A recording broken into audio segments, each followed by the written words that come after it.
कोणी अमरावतीचा रंगीत राज वैभव खरोखरच मनाच्या ठिकाणी समाधान होते आणि का होते.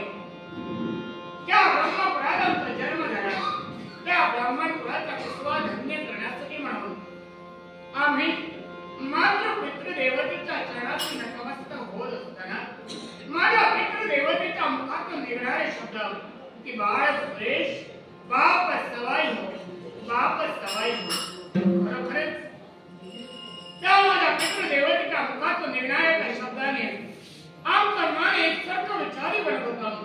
आणि याला कारण तर काय असेल तर माझ्या पित्याची इच्छा होती की आपल्यापेक्षा काहीतरी आपल्या पुत्रानं नाविन्यमय असं करावं. खरोखरच मनाच्या ठिकाणी विचार येत असताना योगायोगाने का होईना त्रैलोक्यवंद्य देवऋषी नारद मुनी यांचं आगमन आमच्यापर्यंत झालं. त्यांच्या चरणाचे आम्ही नतमस्तक झालो. दोन्ही कर आम्ही जोडले आणि त्यांना वंदन करण्यासाठी त्यावेळी त्या ब्रह्मतनयाच्या मुखातून निघाले वागेश्वरी की हे सुरेश या खंडाच्या ठिकाणी तुझी ख्याती किती होईल. या खंडाच्या ठिकाणी तुझी ख्याती किती होईल. खरोखरच अत्यानंद भासू लागला. पण त्या ब्रह्मतनयाने आम्हाला आशीर्वाद दिला.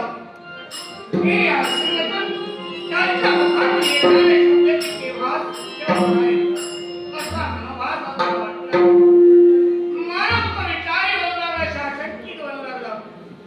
पण आमच्या मनाच्या ठिकाणी वावरणारे विचार जाणून त्या ब्रह्मत्रयाने आम्हाला प्रश्न केला की बाळ सुरेश अरे